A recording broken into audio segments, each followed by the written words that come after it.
The topic of racism in the United States is a difficult topic to discuss because, of course, of how personal and how damaging it was to various minority groups.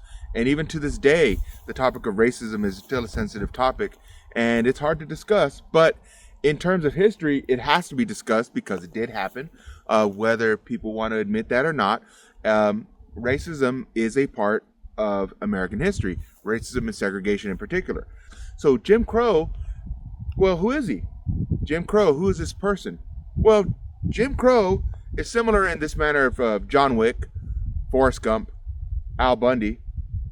Well, these three people, we know who they are, we know who the characteristics are, but they're not real.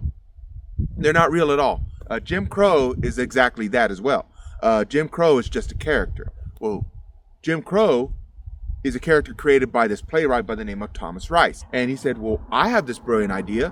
Why don't I create a buffoonish former slave, a buffoonish African-American, and dance on stage, parade ignorance, and basically come across as this idiot dancing across the stage and making sure that I get laughed at, making sure that people laugh at me and laugh at my idiocy and laugh at my ignorance. And that's exactly what he did. That's who Jim Crow was. Jim Crow was a character on stage and basically portraying a very hateful stereotype of an African American. So Thomas Rice would paint himself in shoe polish or paint himself in some type of oils or whatever that would basically try to make his skin appear black. And then he would come on stage, and Jim Crow would be on stage. That's his character. And then he would do these shows, and these shows became very popular. These shows made Thomas Rice a lot of money.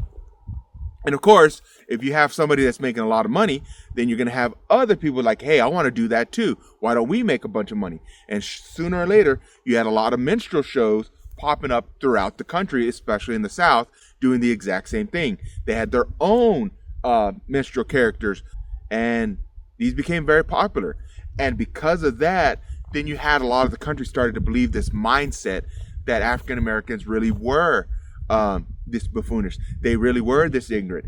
And you had many people in the South believe in this nonsense that African Americans should not be associated with society. So they wanted to keep African Americans away from Anglo Americans.